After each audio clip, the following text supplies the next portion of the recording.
Welcome to AgencyTribe number 17, I believe, Ursh. I think that's right. Yeah, I'd like to introduce Ursh and myself. We run this show. If you have any questions during the presentation, please turn on your mic or chat. We'll follow them. But I'd like to introduce Tracy O'Shaughnessy, if I pronounced that correct. You did. Good job. Hey! Tracy's a brand specialist who doesn't pull any punches. She's been in the industry for over 30 years and tired of Me Too marketing, shell design, and meaningless content. Starting out as a graphics designer, she grew weary of being hands for hire and just making things look pretty. She wanted to go deeper than surface design and was drawn to identifying and solving the real problem behind the problem. Her company, Branding and Beyond, is a no BS strategic branding agency that rethinks professional services firms and trades that support. Yeah, it's a weird thing. You know, it's those professional services firms and then all the trades that support them. Gotcha. There's a lot there. Who have outlived their current brand. They align who their clients are on the inside with what their prospects see and feel on the outside, creating a position of strength in marketing via their unique total brand alignment method. Tracy and her team create solid brand foundations that make marketing easier and sales more effective. Tracy, take it away. Hello, everybody. Okay, I'm going to share my screen and then get everything adjusted. So this will just take a sec. So I want to do this and flip over here. Hold on. Okay, we good? Everybody see everything? Can you see my cursor moving? Can't see your cursor, but can see the screen. Okay, so I'm a gesturer. I gesture at things with my cursor. And when I tested this earlier, some people could see it, some people can't. So I'm going to have to then describe and not gesture, which is going to be really, really hard for me. So if you hear me saying, oh, this thing over here, say something to me and I'll describe it because, yeah. All right. So we're here to talk about, do clients need more than a pretty website? This is what I'm sure we're all very familiar with. Got a customer pointing at the website and they're like, I need a new one of these. This is broke. It's not doing what it's supposed to do. Make it nice like my competitors, which I just love hearing. And, their mindset might vary when it comes to the web. It might be necessary evil to them. It might be a redheaded child they put off to the side and they ignore. It might be a valuable asset. So once a client or a customer, prospect or whatever says, hey, I need a new one of these, they're like, okay, let's meet. And they've got all these needs. They want it to look better. They want qualified leads. They want a happy sales team. They want all these lofty goals. And then you get this pile of assets. They really aren't assets. They'll send you their logo in Word. I'm sure you've all had that. There's really no logo palette or color palette. There's really no graphic assets. And it's hard to do what we need to do for them with no assets. So, what do? Do you upcycle their assets? The things that they have, and you squeeze the budget to build what you can?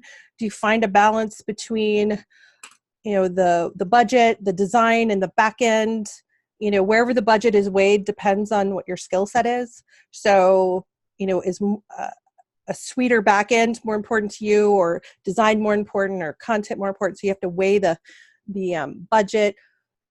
Do you hire a designer or a developer, or do you find a theme that is close and then you CSS the shit out of it to try to get it to look decent? What do you do? And, this was a dilemma that I had. And I would think, will a better back end, because usually when you're building, you're going to be building it better than it was before, and a pretty front end really help them. And, this can be a problem, if you've got marketing to do, if that's the goal at the end is to get that recurring revenue. How am I going to do that with the assets they gave me? And it doesn't really say anything. And so I struggled with this for years, being a designer and wanting more for them. And, my gut was saying, they need more. A pretty site isn't enough for them. And often I would do more than the scope because I could. I would over deliver. They were thrilled. I was underpaid. And sometimes I felt resentful because my profit margin was because I felt this need to give them more than they had. Being a designer, you know, I had those skill sets so I could clean things up. And I don't think I would have over delivered as much if that wasn't my skill set and I had to buy it. Like I had to hire a designer. But whatever our skill is, I bet a lot of you have a tendency to over deliver what your skill is, but you have boundaries, clear boundaries when you have to buy it from somebody else. And, you know, it can be a problem. So I got to the point where I needed to start charging for this added value because I got tired of being those hands for hire. They'd give me this pile of BS and then I would intuit the heck out of it and create something new. And it just wasn't working for me. And I didn't feel like it was serving the client in the end. So if I worked with what the client gave me, this is what the ingredients they gave me. They gave me ingredients for blending in. You know, it's all about us, which most of the websites clients have. It's all about them. It's, hey, this is the stuff we sell and we're for everybody. And we have watered down content because we're for everybody, but watered down content doesn't resonate with anybody. So it's kind of useless. It probably doesn't really say much of anything. And, oh yeah, buy from us. Yeah. You know, and it's kind of a problem, especially if we're going to do marketing for them, because it's hard to market that because we know the harsh reality. The harsh reality is when you have the shiny new website that's built on stuff we sell and, you know, our business and the stuff we do and yay, buy from us. We've got to get to the prospects. I wish I could have my cursor to like point at things. We want to get to these prospects, but we have to get over that bridge of awareness. And it takes money to get over that bridge of awareness. And it takes more money if your client is a Me Too business or a commodity business or an undifferentiated business, a business without a real defined brand. It takes a lot of money to get to the prospects. And, you know, the competitors are everywhere, just waiting for them to screw up and grab that business, especially for your client to spend money marketing and educating the industry so they can step in and ride on those coattails. The competition is just sitting there ready. So this is the basic high-level breakdown of that kind of engagement. You know, and I'm assuming most of y'all do some sort of discovery. So you've got the business and the stuff they sell. You do some discovery and research, and your end goal may be the website, and your end goal may be to get to the recurring revenue of the marketing campaigns, and those are little sales guys and helping them out, and the advertising campaigns are those little boxes, and you may or may not do a marketing and sales strategy. You might go straight to the ad campaigns, but this is the basic model. But was this really, I had a problem with doing this, and I spent many years doing this, because the website was seen as this separate entity, this thing over here that didn't really go with anything else. So if I made what I refer to as a clean spot, like I cleaned up this, then it made everything else inconsistent. And then it made this, everything was incongruent and possibly looking inauthentic because it didn't match the customer's interaction with the company after that. Like all their slide decks, like nothing matched, nothing went together.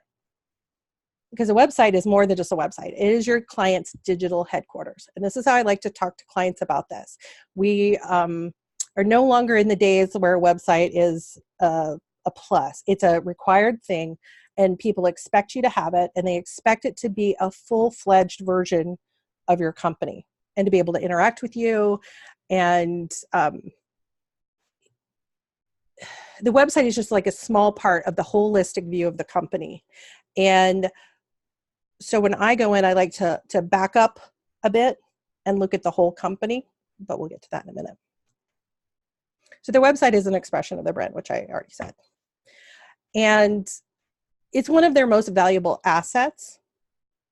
I mean, their brand is one of their most valuable assets. And some of the clients don't necessarily grasp that yet. And so it takes a little bit of education. And an attractive site in the absence of substance and depth can be ineffective in most situations. You know, it's nice and it's pretty and it says a few things, but it might not match with everything else and really create and achieve what they really want to achieve. So what the heck is a brand? Let's just back up a little bit. If you have any designer friends, or you are one, you've had it beaten to your head, or you know intrinsically in who you are that a brand is not a logo. It's not a tagline, it's not identity, none of those tangible things that you can really point to. I mean, it's some tangible things, but it's not those things. It's the, you know, it's a bit squishy and intangible, but it's incredibly valuable when cultivated and grown to support and align with your customers' business goals. So from a customer's perspective, it's a promise. It's a expectation of an experience. It's the collection of emotions and senses and memories and assumptions. So if you think of Chick-fil-A, regardless of your political views, Chick-fil-A, no matter where you go, there's an expectation of a certain level of quality and customers, like over the top crazy customer service and things like that. But if you have a different political view and you bring that into your purchasing, you may see them completely different. To you, their brand is, you know, anti-gay and homophobic, but to somebody who doesn't bring that political view in, they love them. Both of them are their brand, but seen through different filters. So that makes it really difficult. How do you change that? How do you manage that? How do you deal with that? So a brand is built in two ways. It's by what you tell people and by what they experience. And by what they experience through their filters. Because not everybody's our client. Not everybody is your client's client, even though they think everybody is our client. It's never true. Because you've got, let's see, here's an example. You've got Walmart and Target. They basically sell the same thing for the most part. They're just a little bit different quality levels, but they basically sell the same thing. They're $350 billion companies in and of themselves. They don't sell to the same market. Walmart has their people, Target has their people. So I usually bring that in with clients. Like you're not a $350 billion company, but you're trying to market to everybody. Well, it takes money to market to everybody. So let's just stop marketing to everybody. So what are your clients telling people? Are they telling people, hey, this is all about us. This is the stuff we sell. Everybody's our customer. You know, when they're telling people this generic stuff from their perspective, it's all about them, it comes off as a commodity.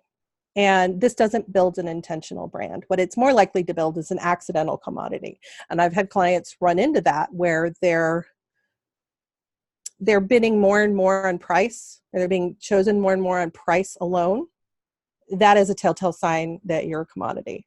And they didn't start their business to become a commodity, but they became that accidentally because they never developed a really focused brand that had a personality.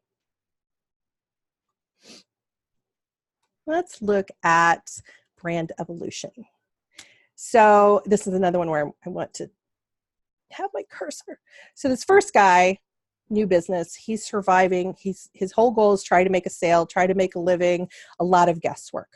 Unless he's funded or he has worked somewhere, he's very thoughtful, he probably won't start out with a well-formed brand.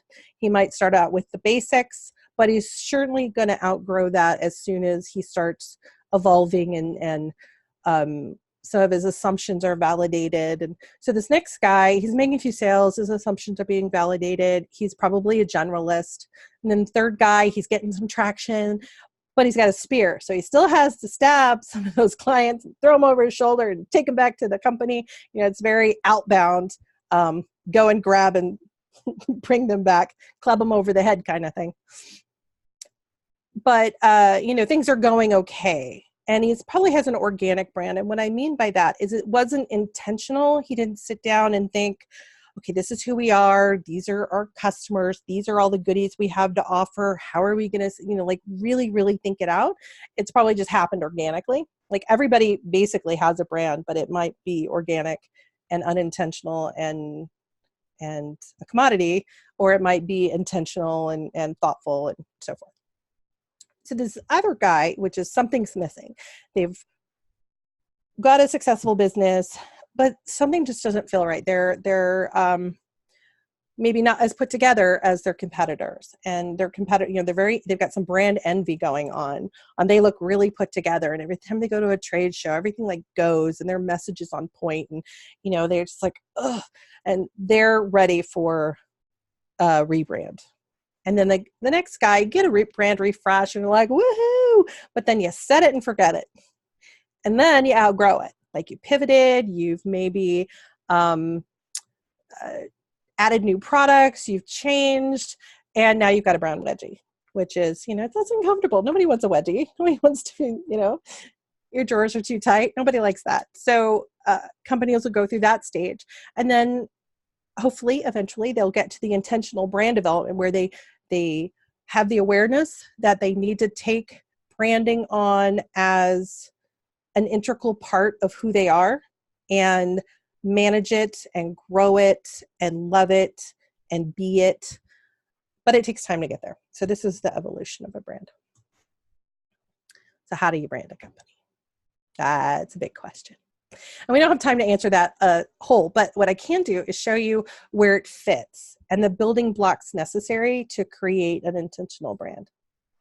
So you have the same base down here, but I've added a few things. You've got your business, you've got your business model, which is really important, and your employees. You've got your culture and your ethos, like what you stand for and all those goodies, and your products and services and your audience. So this is like the base of a company.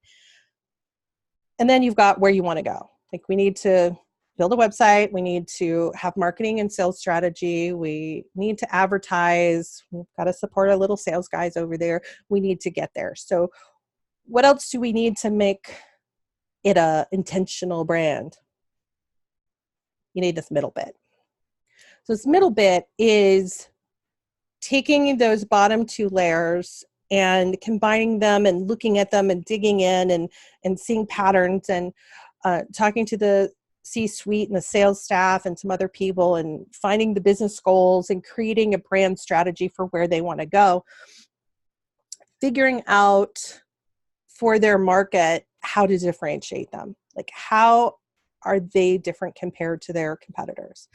Because a lot of companies will say, we're better, but better is fragile. Better can disappear overnight. It's like people who say, we have the tallest building. Well, then the building next to them puts up a spire and they're no longer the tallest building. I mean, it's very fragile. Then there's positioning, and that's how are you positioned in the market and who are you for? And then the core messaging, like how are we going to, what words do we need to wrap around our value proposition so people get it and get it quickly? And then finally, most people like to do this first, but the visual identity. The visual identity is based on all those other goodies. And I always do visuals last, and clients always want to do visuals first. And I have to talk to them, no, it's going to be last. They're like, but I want it first. Like, yeah, we don't care what it looks like until we find out what it is. And then we can apply some visuals to it that are meaningful. And all of that together creates a brand personality. It's the visual and verbal brand that we're going to then attach to things. And we're going to apply that to everything up the stack. So your brand personality is applied to your website, which is now your digital headquarters. We're going to apply it to your marketing and sales strategy and apply it to your advertising campaigns and everything the salespeople do. And the application of that is branding. Like branding rides along with all of that, and that personality rides along with all of that. It's like, a motorcycle is a motorcycle, but once you put a Harley on it, it takes the Harley personality with it, and that's different than a Ducati personality. It's different than a, Kawasaki personality. And same with cars. They all have personalities. Otherwise, it's just a car. Like, I can't, Barry's probably good. That is not true. A car is not just a car. but you get what I mean. It's like a thing is a thing until you add that personality and the business behind it and the how we're going to deliver it and all those special goodies that the company brings along with it. So this is intentional brand development. And not only do you apply this up the stack, you can apply it down the stack, back to the company, internally. So this can, when you've done the work to create your brand and your personality, and it's all tight and your messaging is good, that tightens your culture. It creates a team. Like the team stands for things, and you've got visual things that go with it, and you've got it makes it easier for the HR department to attract better team members and keep them, because it's a well-formed company that's got a brand and they have a thing, and you're part of our tribe, and you wave our flag, and it makes honestly everything easier because you're no longer starting from scratch. So when you're creating a new marketing campaign, advertising campaign, whatever it happens to be, you're not starting from scratch. You go back to your brand pillars, and you have a lot of goodies there to work with, a lot of messaging bits to help you define those and talk to the right market. So once you're done with this, you have a different spice rack. It's no longer a generic spice rack. You've got some brand flavor. You get some flavor to start spicing up everything. You've got your visual identity you can apply to things, your verbal identity, clear positioning, you're differentiated, you've got a defined audience and a defined market, and your tone and your personality is there, and you've got a strong value prop and a point of view, and hopefully a specialty, maybe not. And all of these things together just make everything easier. It makes sales easier and marketing more effective. Like a sales team is going to be so ecstatic, because a lot of time a sales manager is driving the strategy. And a sales manager should never be driving the strategy. That should be coming from the CEO and from marketing. And a lot of times they defer it to the sales guy because he's the boots on the ground. And it breaks my heart because I love salespeople. I mean, they're the ones that make everything work. I mean, if they weren't out there selling, a lot of businesses would fold, that they're not supported. And when I go into a company and I see that they're busting their ass and the website is undermining them, they go tell clients these things, we're this, and they go to the website and they're like, are you really? So a lot of this work is to help the sales staff feel taken care of, really. So I'm stop here for a second and see if we have any questions. Let me read some of these. You like my brand wedgie, Barry? Love it. It's very cool. Oh, I did say that to one of Barry's clients. And thankfully, they thought it was really funny. Yeah. That's part of your brand, isn't it? Yeah.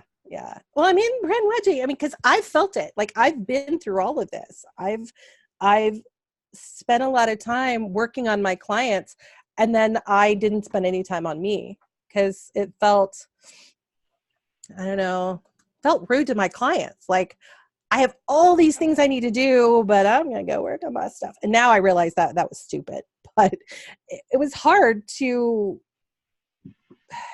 go somewhere and hand somebody a business card and say, oh, I'm redoing my website. Don't go. It's out of date. I'm redoing it. Or not have cards and say, oh yeah, they're at the printer and it was total BS. So I know clients go through that.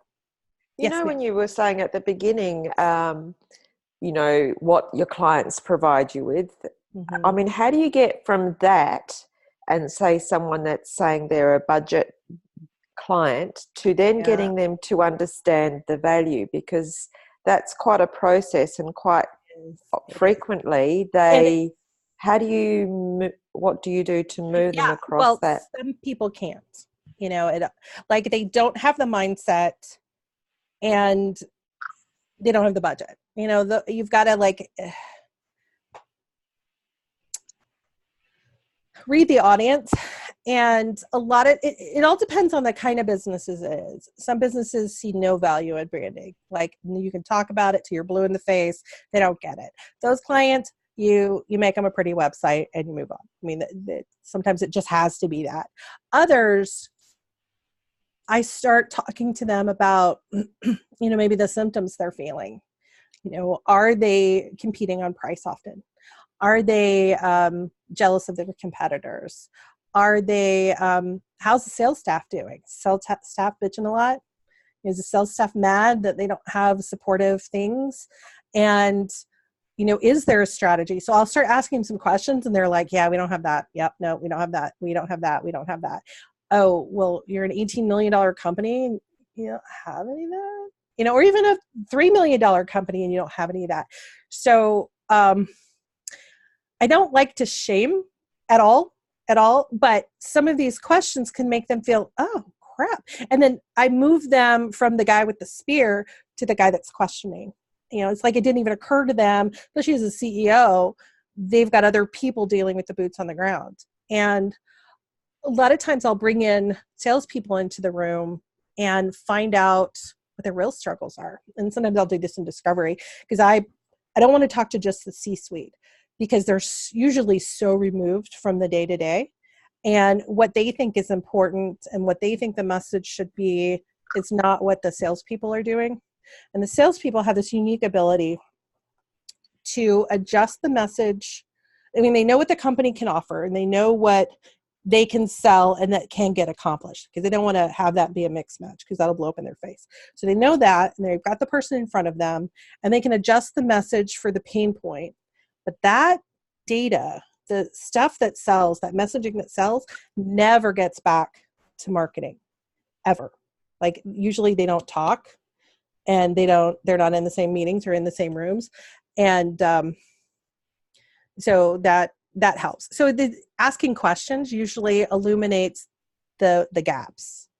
And if they're spending a lot of money on marketing and they're not getting anywhere, I'm like, well, let's look at your message. I mean, is your message generic?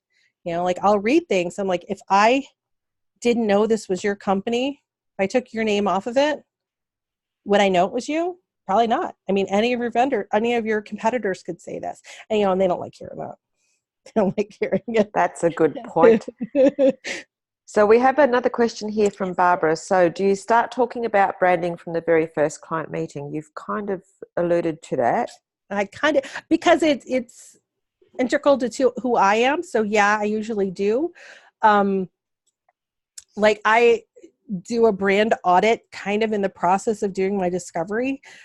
Other companies that, I'm being brought into other companies to help them with this, with their clients being brought in as a branding specialist in their discoveries to help them talk to their customer about it and just broach the subject, feel out the room, see if they're interested, and then see what they need by doing a brand audit. But for me, well, the name of my business is Branding and Beyond, so they already know that we're going to be talking about that. But I've got a clue. yeah, unless they're completely dense.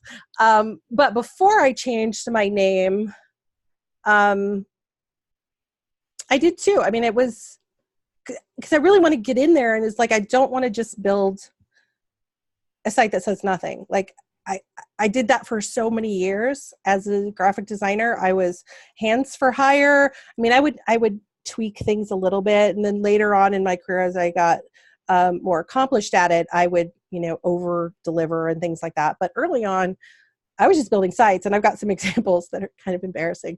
I would build what they thought they needed. I would have a good UI and the navigation was good. The back-end structure was decent, but I didn't really say anything because they brought me copy. Now I don't let clients do copy at all. Like it's not even an option. So Tracy or Barbara, since I've known Tracy, we've talked a lot about like almost 2 years now, branding and back and forth about stuff. So I've learned a lot about branding, and we just a couple months ago, I started a conversation, had an initial meeting with a client to take and talk about moving their site from Business Catalyst, and it was an opportunity to upgrade. And the conversation actually went toward branding because of one of their team members. But in that case, I was able to say, I have the perfect person you need to talk to. So we had that discussion. So, I mean, if you're having an initial meeting, I recommend it nowadays just to talk about that. And Um, I'll lead into Megan's next question because I do have something on that too. And I'm, how do you deal with a customer who's in love with their awful logo mark? They think their content is sweet and works, but it's not. Yeah. I have an experience, and Tracy can follow up. I have a customer that's over 125-year-old company. They are absolutely not going to change the logo for anybody, even if we tell them it's terrible. It's just that's who they are. They feel that that's who they are, and I don't feel that I can convince them any different. So we deal with that. Yeah. So I have a hard time dealing with logos that suck, basically. So even if they don't ask for it, because I'm a designer, I will, sometimes you have to show people. So I will show a mock-up with their logo, and then I'll show a mock-up with a tweaked logo. Because when it comes to especially a company with 100 years or even 30 years, there's some history and there's some love for their stuff. So I have to be respectful of that. And just, you have to read your audience too. How much can they handle discomfort? And, are we dealing with a board? Are we dealing with just one or two people? I've got to suss out the situation of how much I can move them. And I'm not going to shove something on them that doesn't feel right. So I would tweak it and show them the tweaked version.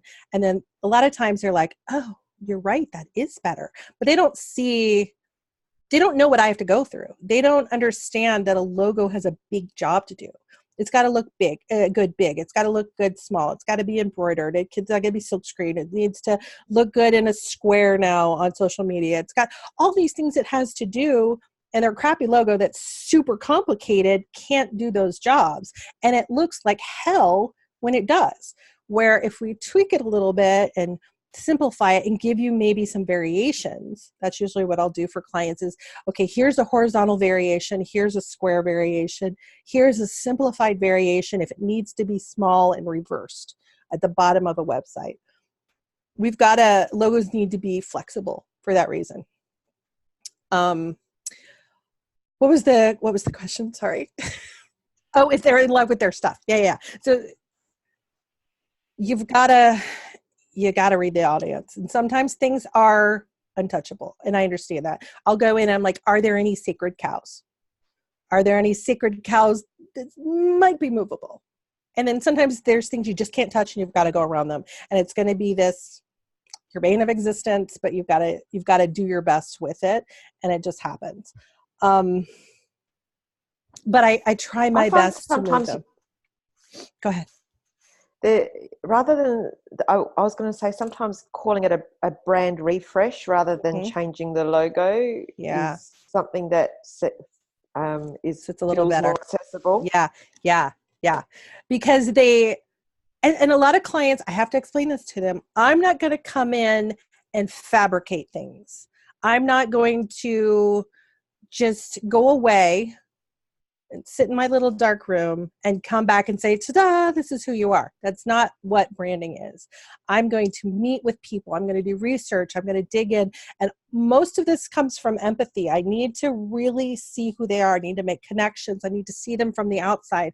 I need to jump over them, put my arm around their customer and look back at their business and, figure out what the customer really needs and look, okay, now if I landed on their site, do they look like the player that can do what I need? Or do they look like I should just keep going? And I'm more of an archaeologist than anything. I'm digging. I'm finding the goodies that already exist. So I'm not changing the company. I'm just finding the goodies, polishing them up, trying to figure out how to wrap words around them and wrap visuals around them and attach it to everything they do. So once they understand that there's a care involved and that there's, there's empathy and sympathy involved, like sometimes the site looks, it's in a ditch, like it's a dumpster fire. And I'm like, I've been there. I get it. Like I'm not judging. We're going to replace the stuff that sucks. We're going to keep the stuff that's good. We're going to, develop some new things.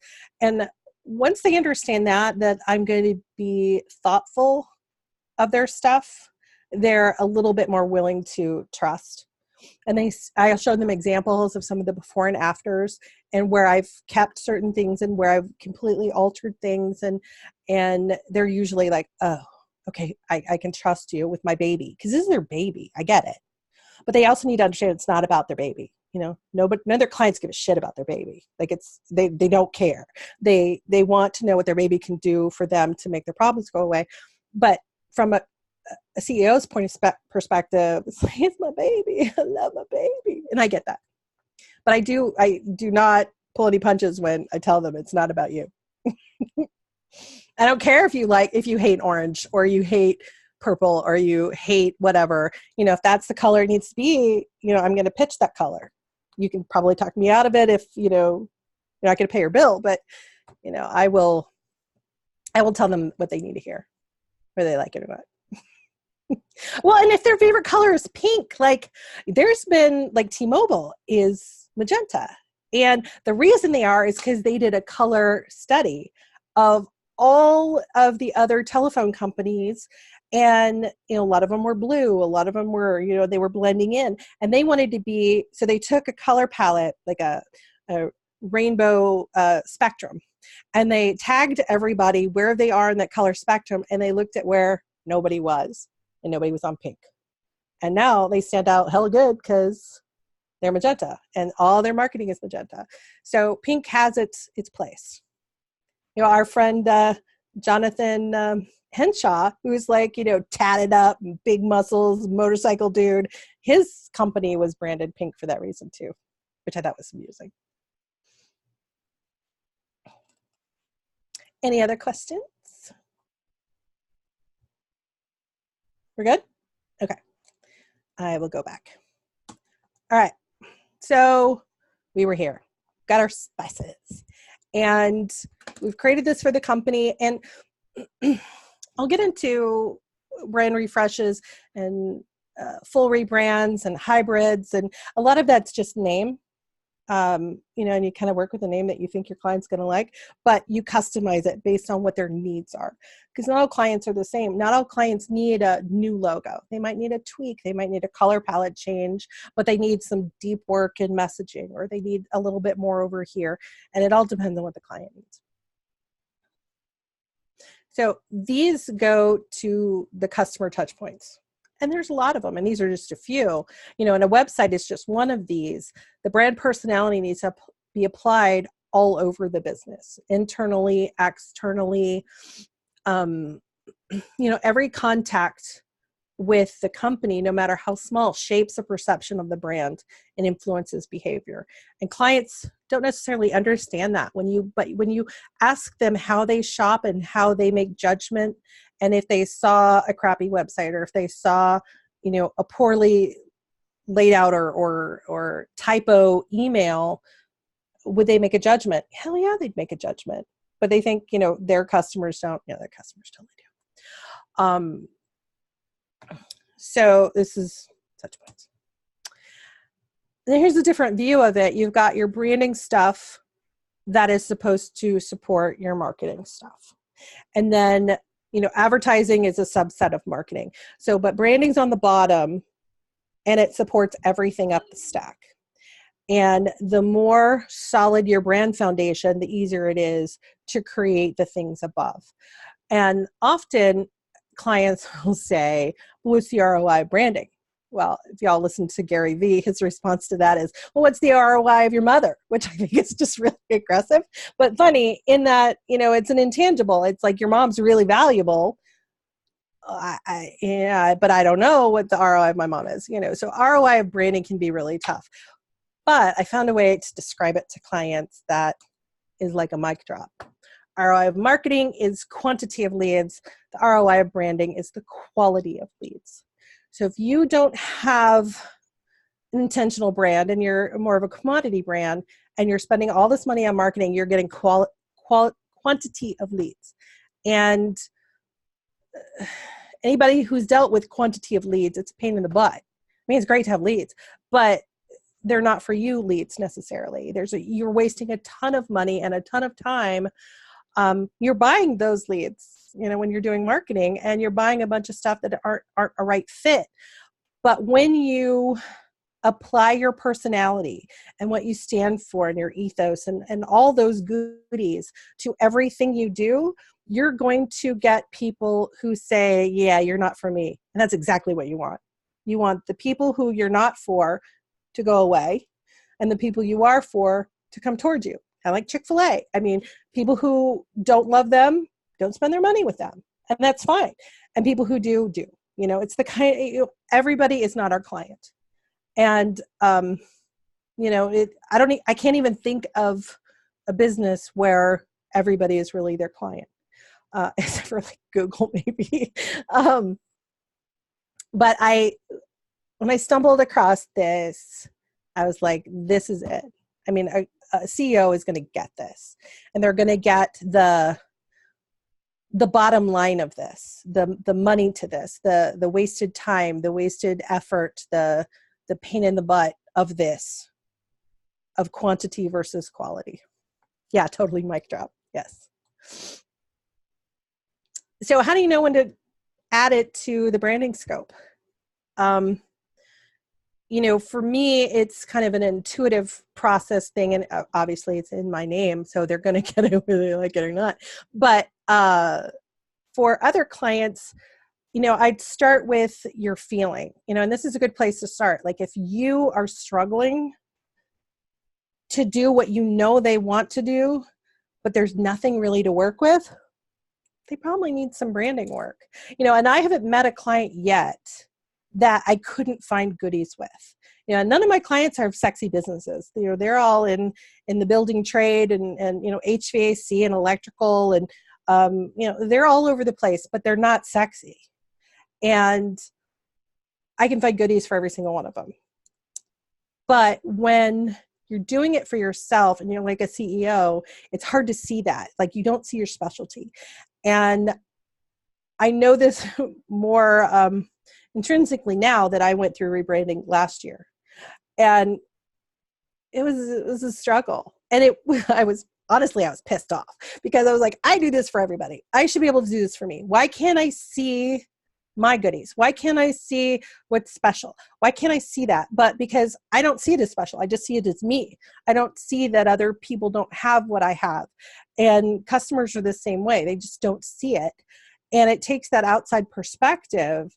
And we have that ability. We have that ability to connect those patterns that they can't necessarily see. So through discovery, you just go a little bit deeper and you can find these things. But the first place I'd start is what they're giving you to work with. Like, what are the assets? And if they don't have decent assets, they've probably never done this work. They probably don't even know that it exists. Like it doesn't have, they have no visibility to it at all. So you have to have some discussions, and then they become visible to what's missing. And I'll show clients a version of that brand stack, and they're like, oh, yeah, differentiate. I have no idea. Positioned? Nope. We have a logo and a color palette, but that's it. We don't have any like messaging document, UVP. We don't have any of that stuff. And then so I'll show them a client who does, and they're like, oh yeah, that would make things a lot easier. And they can see the value, but some can't. You know, I'm only going to do it for people who get it, and others who don't, we'll just do a brand refresh or something. So we'll go back to the brand evolution. So the something's missing and the outgrown, those are obvious people that are ready for this. The traction in the organic brand is a maybe, and it really depends on your market. And you're going to need to figure out for your market what the footprint is of somebody who needs it. And what I mean by that is like what they're searching for, what they're seeking, what they're feeling, what they're, you know, are they embarrassed? Are they feeling left behind? Are they feeling like a commodity? Are they, you know, what are they feeling that branding could be a solution for that, and a little bit deeper than just a website? Because branding is whole company. You know, I'm not just doing like one piece. This is stuff they can apply to everything. And that can be really sexy to a CEO, and some it's not. It just all depends. So the reasons client rebrand, it's usually they've changed, their market has changed, or they've outgrown their brand. And when they've changed, they're like, they've pivoted, they've maybe merged with another company, they've got new products and services, maybe they've moved into a new market that they haven't been in before, and the market has changed. That's often, the market's evolved past them. Like they were so busy working with clients that they kind of looked up and went, oh crap, like we no longer really fit and we don't look like the player that we really are anymore, and we need to fix that. And or they've outgrown their brand and they've got that brand wedgie. Like they've just grown, and a lot of my clients, they're so focused on delivering, they don't really pay attention to that. And a lot of my clients don't have a marketing department to keep things updated and so forth. So it's easy to go 5 years and not look around. So that could be a problem. And I alluded to this before, that there are different types of rebrands. There's a full rebrand that's, a top to bottom assessment of their personality, their messaging, their visual identity. And the goal there is to build that brand foundation that aligns with the company visually and verbally, but it's not fabricated. It's really just polishing up who they are. And a brand refresh is more like landscaping your front yard and painting your front door. The house is the same. You still got dust bunnies in the corner and the dishes are still in the sink, but on the outside, you've got curb appeal. And sometimes that's all a client can afford right now. So you might just do that, and then they'll come back later once they get used to that. And they're like, yeah, give me some more of that. Like, I want some more of that. I want to go deeper.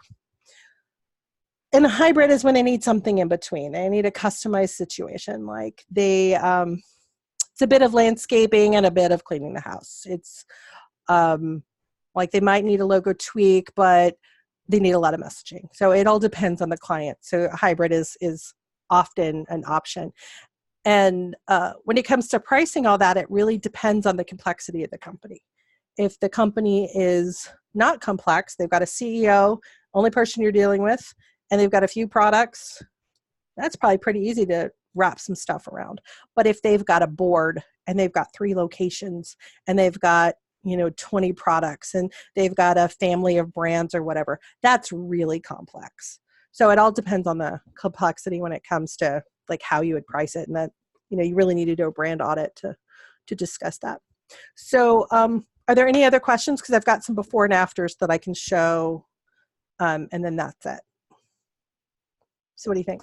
We're at 52 minutes. I don't know if this is a question. Megan said a lot of clients tend to have fallen into business, had success, then reach a pain point down the track about branding and content. Yeah. So that's kind of like the organic brand. They, it's just is what it is. They do business the way they do business. They have the reputation they have. None of it was necessarily super intentional. It's just there. And they kind of fell into it. And there's some success, and they get to a point where I want a little bit more. I want to look like a grown-up business. For a lot of my clients, a great catalyst is an anniversary coming up. They've got their 20th or their 25th or their 30th or 35th. And that's a great time to go in, clean things up, give them an anniversary version of their logo, and they're going to have a party. It's like going to your high school reunion and you want to lose some weight and get your hair done and your nails done and clean things up a little bit. They'll go through that as well, which is a great time to talk about rebranding. Tracy, I often use analogies to do with a house when it comes to building a website. And as you were talking, I was just thinking years ago when I was looking around for a house, looking at houses to buy, I remember going into this house, and it wasn't a brand new house, but there was something about it that felt really cohesive and like special. And I asked the owner about it, and she said she had a color consultant come in. So basically the whole house was just melded, fantastically with the colors. Yeah. So when I did my renovation, I had an old house and a new section built out. I had a color consultant as well. And what that did, you almost feel how cohesive the whole house is. And not only that, whenever you know, like you need to touch up paint or something, it's all part of a palette. Yep. You know, like that palette is there. So the value of that just keeps giving and giving and giving as and it makes decisions easier. Exactly. You know, like having your brand. You don't have to think. Yeah, exactly. So having your brand done, and you know your audience, you know how you're differentiated, and you know your specialties, and you know how to talk about them, it makes everything easier. So like if you've got somebody who's like, oh, you should come to this conference and have a booth. Well, maybe before you'd guess, and you're like, yeah, I guess we'll try it. But now, does it fit? Like, no, we're not going to waste time there. So you spend less time on shiny objects, and it just makes decisions easier. So exactly the same thing. An analogy I also use is hiring a stylist. It depends on if I've got women clients in the room or not, because guys don't necessarily get this. But if you could have a stylist come and go through your closet and pick out the things that look good on you, throw away everything else, go shopping, and fill your closet with things that fit you and look amazing and all mix and match, and the shoes and the accessories, and you get your hair redone and you get your nails done. And now every time you go in there and get dressed, anything you pull is going to work. And you're going to feel like $1 million. And that's how the employees feel after a rebrand. They have assets now to work with, and they're not having to go rogue and create their own stuff because the company didn't provide them and they're 15 years old or whatever. And it just really helps them feel taken care of. And I think that's really important too for CEOs. They're like, oh, yeah, I hadn't thought about that. So I want a stylist. Every time I tell that story, I'm like, oh, man, that'd be so sweet to have somebody come in. It's like having your colorist come in and do your house palette. All your accessories, all your furniture, everything was an easier decision because you had that backbone to start with. And you know what to say no to as well. And you know what to say no to, right? The shiny objects, you're like, I love that. I'm attracted to that. Amazon that you just posted and put in front of my face. I want that. But you're like, yeah, that's not going to go in my house anymore. Like, I know what my palette is. I know what my brand is. I know what my stuff is. That's not going to work for me. So you don't put ads in magazines that don't fit anymore, and you don't do campaigns that don't work anymore. And, things get tightened. And it evolves over time. Like, I've got to explain to them that it's a living thing. It's not a set and forget. And when we do that pillar work, we usually use the website as a playground and a refining step. So things will look good on paper, but once you apply it in the real world, you're like, oh, it doesn't work. It doesn't read right. And then you'll adjust it. And then through building out the website, which is like the biggest thing that you'll probably brand with a company, then it helps refine that foundation and make it tighter. But as they add new products or new services or they grow into a new market or whatever, things get added and evolved, and it's this ongoing living set of documents and assets. So you guys want to go through some before and afters, or do you want to do questions, or do we want to be done? What do we do? The before and afters. Okay. Okay, so I just brought a few. So this company, it's the logo on the top right-hand corners was their company, and this is the biggest rebrand I've done to date. They were or are a commercial flooring maintenance company and a commercial flooring installation company and a recycling company. So they were all these things under one logo, one umbrella. Well, if you're installing carpet and flooring, you're dealing with general contractors. If you're doing maintenance on a floor that already exists, you're probably dealing with facility managers. And then recycling, you're also probably dealing with GCs. So they had these different people, different messages, and it was all over the place. So I went in to separate the companies, and I needed to create full-fledged brands. It was a little bit more difficult because the owner, he started out as a maintenance company. So that was his love. That was his baby. And the installation company was like a redheaded stepchild. They never got any marketing budget. They didn't get anything, but they were keeping the old name. The maintenance company was getting the new name and the new brand. But when I realized once we take out all the maintenance stuff, there's really nothing left for the other guys. And they had never been a company in and of themselves. They were acquired. There were like 3 different companies that were acquired and folded in. I had to do a separate discovery on them to give them like something, so they would stop feeling like a redheaded stepchild, because I felt it from the employees. I felt it from the staff. And then they had this third thing. So I created this series of logos. They all share the same color palette. There's some similar fonts, but they're uniquely different. And then I created a tagline that went for the family of brands. And so, we've got you covered from project inception to reclamation: consult, install, maintain, recycle, repeat. And then I designed the logo or the website for the maintenance company, but this was the original website. And it was a hot mess. Like, it says nothing. It has logos all over the place. It's got, 2 navigations, and then it says, welcome to Corporate Floors.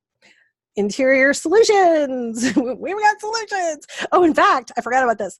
The CEO made everybody in the company have the title solutionist. He was head solutionist, and everybody else was just solutionist, whether they were the secretary or a high-end project manager. And they all had the same. And when I was meeting with them, they were like, oh, dear God, please.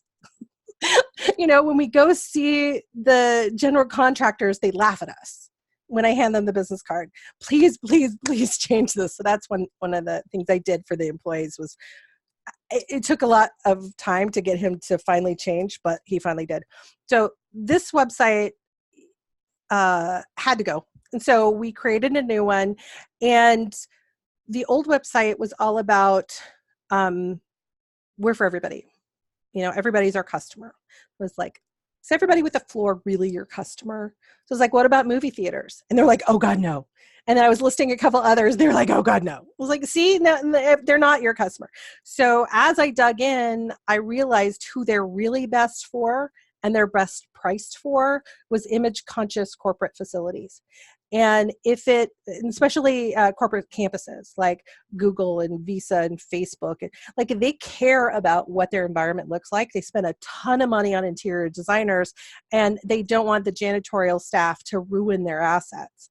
So they will hire a company like Apex to come in quarterly to really deep clean. So, the janitorial staff has their dirty mops. It gets worse and worse and worse. And then Apex comes in and brings it back up. And then it gets worse and worse and worse, and they bring it back up. Instead of it just nose diving and them having to replace their assets. So that was a big thing for them once we realized that image conscious facilities are the only ones they should be talking to.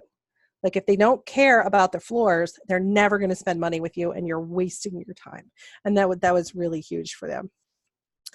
And on the installation side, we did, all their messaging. They had less of the budget because they were the redheaded stepchild, but I did my best to squeeze out as much as I could and provide them with new assets to work with and new business cards for both of the teams to go from their basic Office Max cards that, and if any of y'all are old time designers, the thermograph,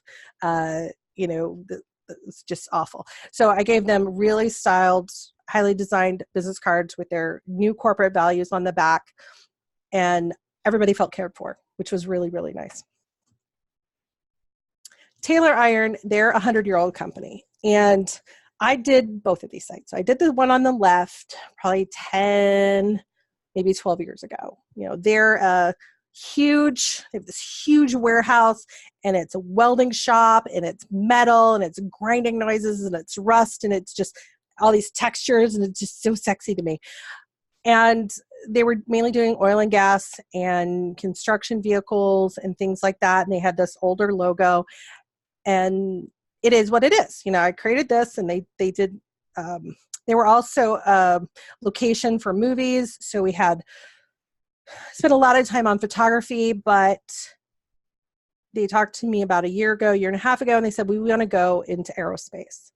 And I was like, well, this ain't going to do it. This website is not going to work. You're going to have to do this huge song and dance to get a meeting. And because you don't look the part. Your guys have the skill set of machining and precision and all of that, but they don't look the part. So I went in and I tweaked their logo. It's not that much different. I tweaked it and gave them a new color palette, new messaging, and cleaned everything up. The company is still the same. I just found their goodies and brought them to the surface and made them look like they should for who they were going for. So they started the conversation in a much different place. Rather than having to do the song and dance, they were able to get meetings and going, which was really great. Oops. I'll go to them in a second. So BEC is another one. This one on the left, sadly, I did like 15 years ago. They wanted black and white because they wanted their photos to pop. And they wanted, and this was a tweak of their prior logo. They wouldn't let me touch it much, and they wanted it black and white. And this was all done in tables. And I guess it's clean and the navigation works, but it's kind of ugly. And they kind of look like a dude in a truck, as far as I'm concerned, for a general contractor. It kind of looks like a dude in a truck. Well, they build kick-ass, amazing buildings. And they also had a problem with being seen as Beck. And it was Bailey Elliott Construction, and they were BEC. But Beck is also a very large national construction company, BECK. So they kept getting confused in that. And so when I went into them and we were talking about rebranding, and the two owners were like hemming and hawing, and they were like, yeah, we need a new website, but I don't think, we just need to clean things up. Yeah. And then I noticed, they're about 65, between 60 and 65. And I said, well, are you guys planning, what's your exit strategy?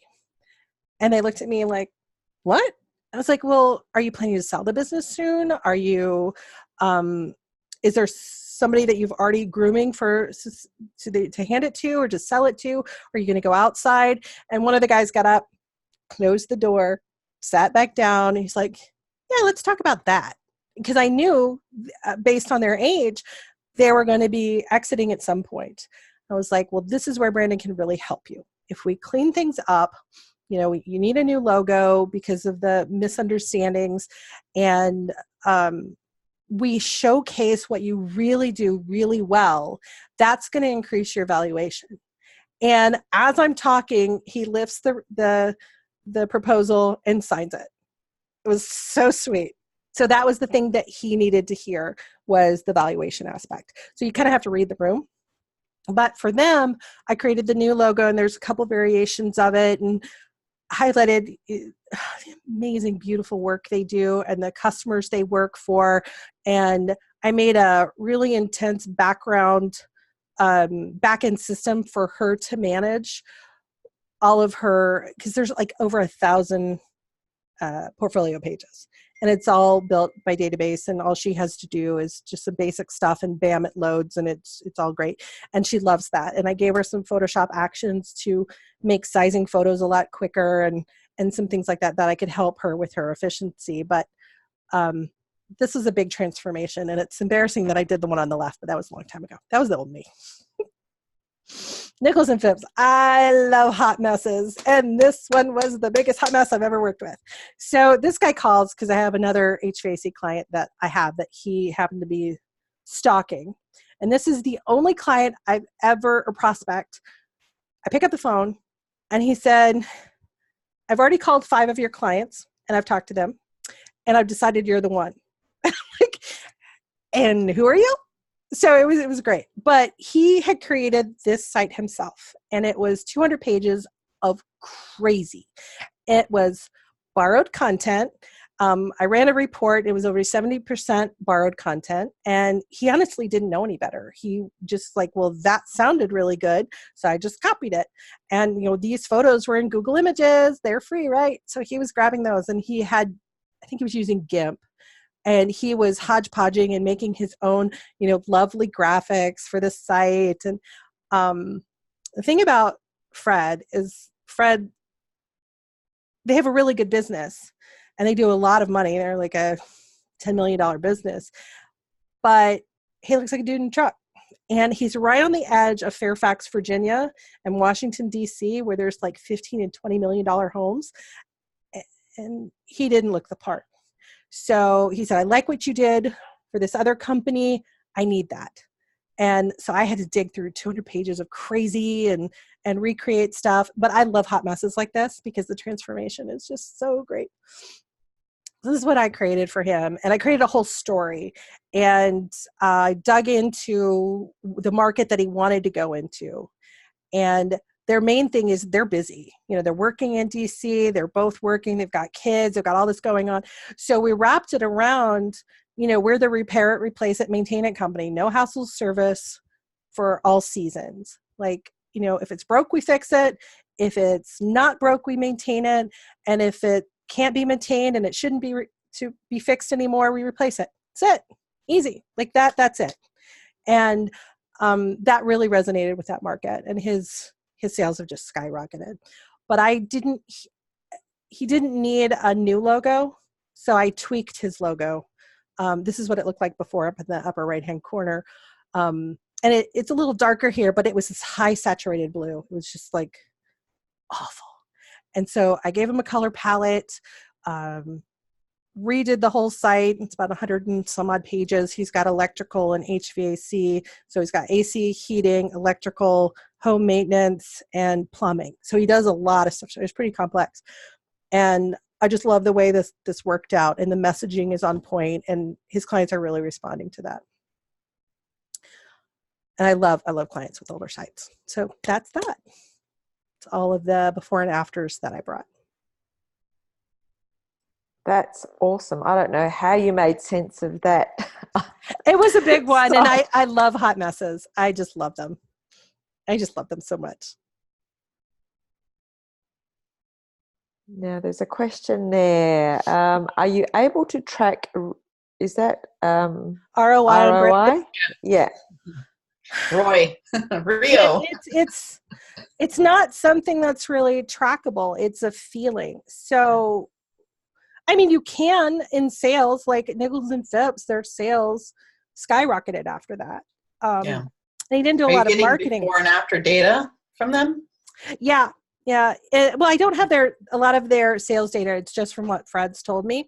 I don't have access to their closed system, but he was blown away. I mean, he knew he needed stuff, and he kept beating himself up. He was just like, I should have done this 5 years ago. I should have done this 10 years ago. I should have done this. And I'm like, you're doing it now. It's okay. I've got you. It's fine.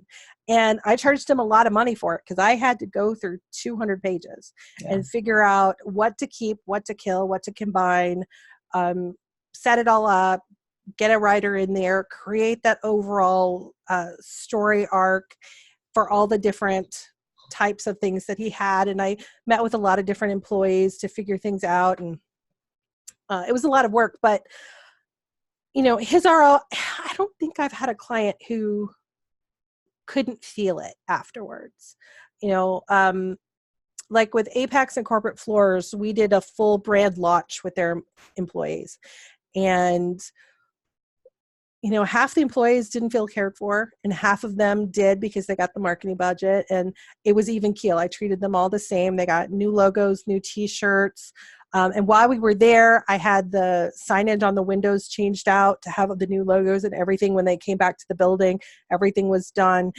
And we did an onboarding package for their customers. And I talked to a few customers on what they cared about, because immediately when they heard about the name change, they were like, oh, what are we going to do with contracts? And they were thinking about all this burden for them.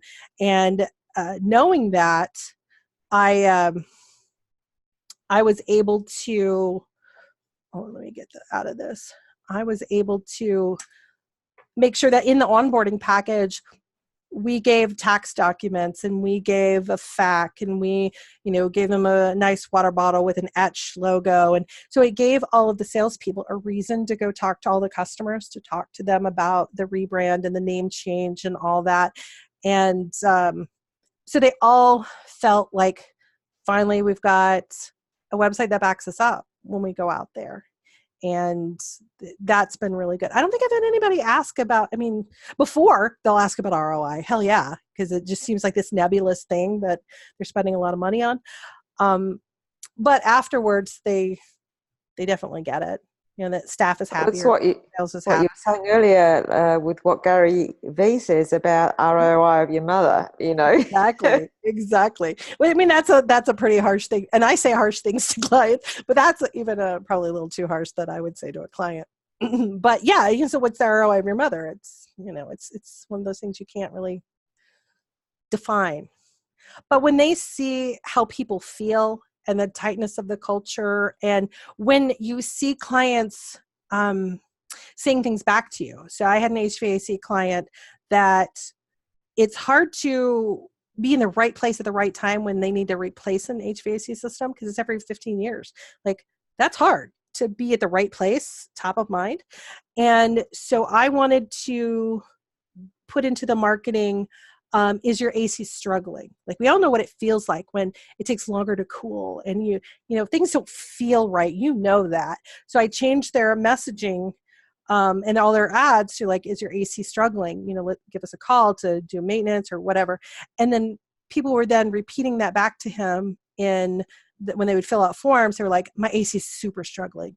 Like, I can feel it. And, you know, they're like, wow, they're really listening. And I was like, yeah. We found the thing that resonated with them. And sometimes that takes time, but he was really happy when things started really hitting. And because I widened the footprint, instead of it's broke, let's replace it, or it's broke, let's fix it, I widened the target for, is it struggling? And in Texas, in this heat, your AC is going to struggle. And you know it's struggling. And none of us want to wait for it to go out, because it always goes out on a holiday. And, you know, I put that in there too. I'm like, it's going to go out on a holiday when your mother-in-law's in, and, you know, you can't have that. So, yeah. So do you have any other questions? Oh, so Megan left. Awesome. Trace, I Yes, know sir. I've kind of brought you in to do some things that are new to you, but can you talk to everybody here as an agency owner? Right, So of course. they were to engage Tracy or anybody else to bring them a brand expert in. How do you do that? And what do you need to know and where do we bring you in?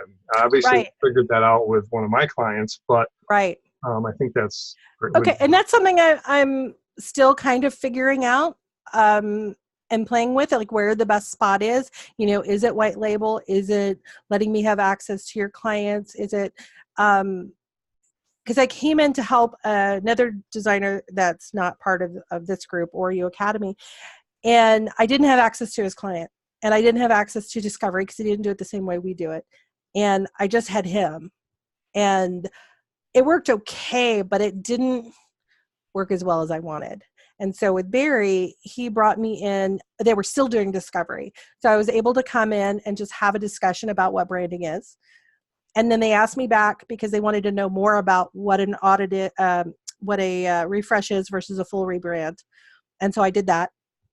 And I said, I really need to have an audit to know what to do, because I was going to go through all of Barry's recordings as well as have her send me everything that's currently in use, so I could get a bird's eye look at all that. And then I was also going to meeting actually tomorrow with her, the marketing consultant, because marketing, I don't know what her the marketing manager. Head of marketing, basically. To really figure out what she needs. Because a lot of times, especially if you're working in a marketing department, they've been saying things for years to their boss and they get dismissed. Things that need to be done, but they get dismissed. And if you come in as a consultant, you can get a lot of their agenda done that needs to be done, but it's coming from you. So I really want to talk to her to see if, you know, what things I can help get done for her to make her job easy, because her boss isn't the one doing the work. She's the one that's doing the work, and she's the one that is trying to increase sales and so forth. So, but where to bring in, I mean, discovery is a good place. If the discovery is already done, then having access to all your discovery. And that way I don't have to start from scratch. And that makes it a little bit easier. And I can go in and do discovery, giving you the things you need for the website as well as the stuff that I need. So that I'm still working out. The first guy that I worked with, not having access to the client did a disservice because he didn't actually tell his client what he was doing. He intuitively, his gut said, I need to give them more, but he didn't have that conversation with them. So the last thing they had seen was his first round of logos, and they thought they were going to see the second round based on their first edits, and they get something completely different, a stylescape and new logos that I created and messaging I created. They were like, what the hell? So that kind of blew up in his face because it was the first time, and I didn't have access to them, so I didn't get to talk to them.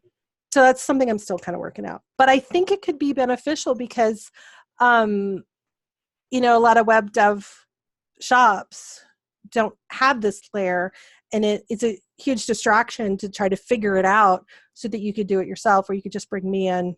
I can help them, or I can also help you do it. So I've already talked to Patty about possibly helping her, giving her that outside perspective on her business, because I know what that felt like last year, and I was desperate to find another me so that they could just look at me and say, that's a goodie, that's a goodie, that's unique, this is how we should message it.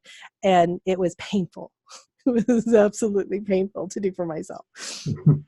Yeah. So with our project, we, like I said earlier, the initial meeting, branding got brought up by the person that Tracy's talking with tomorrow. So we had a separate meeting, and I introduced Tracy before we even started discovery. And so as Laura's in here, she's working on discovery with me. We did the first 2 sessions and learned a lot, recorded everything, pushed it to Tracy, and then the last discovery session was an hour, our final hour, and then the last half hour, Tracy came in and said, look, I've reviewed this, and this, and we know you're not really sure where you want to go, but here's some options. We need to do an audit first and then come back with you with pricing for either a brand refresh or a full rebrand. I'm praying for a full rebrand. Yeah, because it'll make your life easier. That's why I'm praying for it. Yeah. So that's the progression we're taking. And the way I looked at it, I used to white label everybody that I brought in. And it was very hard to convey that information back to the person I was bringing in, especially if I didn't bring them into the meetings. If they were like your other one where you weren't listed, it was tough. It was super hard. But it just caused more problems. So I decided about a year ago, maybe 2, to say, look, if I'm bringing anybody in from the outside, they're coming in as who they are. We just have an agreement of how we're going to work. Right. So And in your situation too, so the marketing manager really wants this because she feels it every day. She's trying to get over that bridge of awareness, and it's tough. But her boss was like, the logo's fine, everything's fine. We're fine. They bought certain assets that were big money. So sign on the building. Yeah. So that's a struggle for him because he's seen the dollars he spent on that. They have a trade show booth everything would be updated. They have equipment that they make that has a logo that's actually different than their logo on everything Which else. Is so weird. So we know that we can help. What's that? Yeah. I said you've got to think about all of the assets that have to change and be understanding of their budget, and they're reticent to change. And we've got all these things we have to change, therefore we should stay still. No, that's not what we need to do. We can change things a little bit, not huge. So there's going to be some things that out of whack for a little while. You might have that on the building for another year until you replace that, or you've got vehicle wraps you're not ready to replace. And so you have to bring that into the fold of how much can we be different if we're going to have assets that still have the old look, and how inconsistent will that look? Or can they afford to do everything? Is it a phased thing, or is it a all-in-one thing, or should we just tweak a little bit and change a little bit because of the huge amount of assets? So that's got to be talked about, and their budget and their comfort level, and I will fight for certain things, but there's a budget involved, and there's reality, and there's at my core, I'm very pragmatic. So I've got to work with the tools that I've got. And I also will push to get more where I can. But I'm really thankful that the boss or the marketing guy was like, oh, yeah, I get this now. Because before he didn't get it. So that was great, which was a shining moment for the marketing manager, because she's like, oh, thank God. Because she starts from scratch every time she does anything. She starts from scratch. Yeah, and I'll tell you, the whole, like Laura noted in the chat, the brand wedgie thing was like, okay, that worked out well. It's like, She just said that. Yeah. For me, it wasn't, I was used to that, okay? Right, of course. After the fact, I'm going, Tracy said brand wedgie to my customer. I did. It was cool. They're cool. Well, and I'm thankful I didn't say anything else, because, I mean, if any of y'all know me, I'm not known for my filters. But with customers, I can do my best. But brand wedgie isn't that. It just sounds weird. And what I like about it is it's a little jarring. And they're like, what? And then they think about it and they're like, oh, yeah, I get it. You've outgrown things and they're tight and your underwear's up your butt and you've got to, nobody wants to be adjusting their drawers in front of a customer. Nobody wants that. So. Cool. All right. One final thing I wanted to ask, because I've just realized what the time is. It's 5. We've got 5 more minutes left, but I remember you saying a lot earlier in the piece that you just don't let clients write their own copy. Not at all.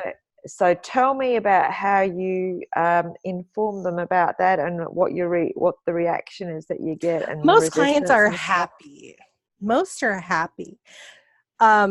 Because I'm sure you've dealt with it, where they're doing content and they don't have time to do that. That's not their core competency, and they don't have time to do it, and they put it off, and then the project just lags, and then your payment lags, and it's just it's a big problem. So it's like they don't get an option, but I do explain to them what I do. So we do the sitemap together, and I do things very collaboratively with them. So like one that I'm doing now, we've got a site that's been around for 8 or 9 years, and we created a new sitemap. And then I create Google Docs for each one of the sections, and I interview whoever is the subject matter expert for each thing. And sometimes it's multiple people, and we'll go through the content that exists, what's missing, look at some of their competitors, and I'll usually go through a story structure of, what's missing, what does your client really care about, what is the most important thing to get across. I like to bring in FAQs to each page if I can. So I'll ask them, what are the most frequently asked questions, and I'll get all this juicy data. And I'm like, I just need to get bulleted points of the important stuff. I'll have a writer come in and craft this in paragraph form. And they're like, oh, thank God, because that's not my strong point. I'm like, yeah, you're the subject matter expert. I want to pull out of you all the good data. Then I'll have a writer do that work. Like, you don't need to do that. And they're usually very excited about that. And I'm usually going to the individual people in a company to get their feedback. And then once it's written, then they have I do all that in Google Docs too. So they have the ability to go in and comment, make changes, make suggestions, and it moves a lot quicker, a hell of a lot quicker, because they get a job to do. They don't have time for this stuff. And that's usually freeing. I haven't really had anybody push back and say, I must write the copy.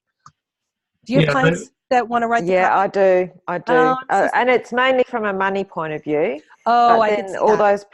all those problems happen because you're waiting and waiting and waiting, and you can't move with even design without the content. So. Right.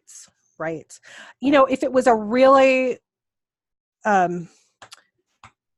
super money thing, I might send them and give them access to some assets like writer access or something like that, where we could write a brief and send it to them and, let them work with a writer offsite. And then I'm not adding my percentage to it, but they have to manage it. And I let them know, you've got to manage this, you've got to deal with this. And they're usually like, I don't want to deal with that.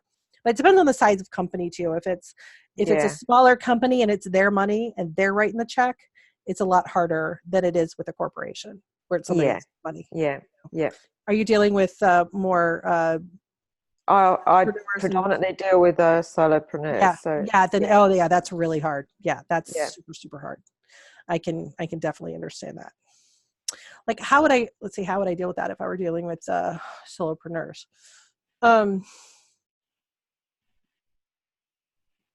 God, because it's going to be so much better if they have content from a professional versus theirs.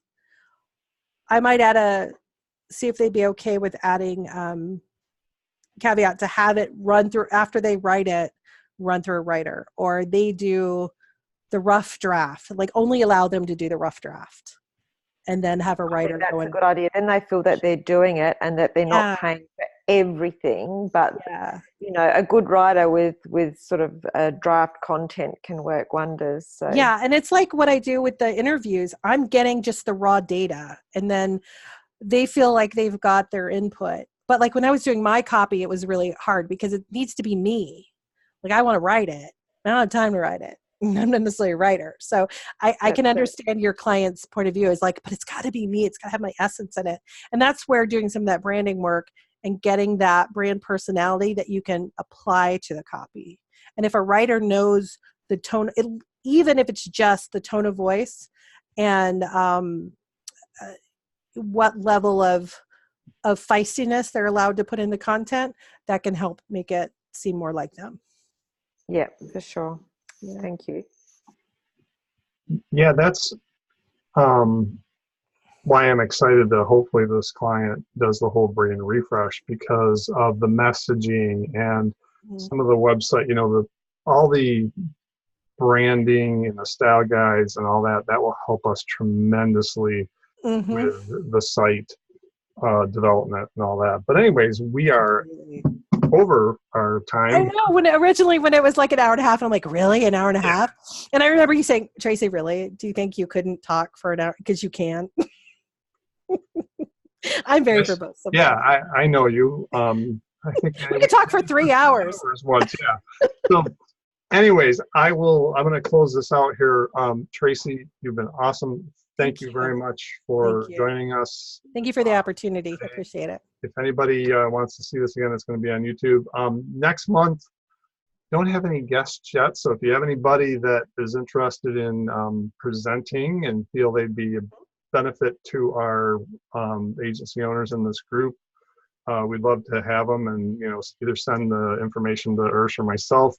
The next month's meeting is back to normal. We're on the Monday the 5th and the 19th. So perfect. That's all I got. Anything, Ursh? No, I think you've covered everything.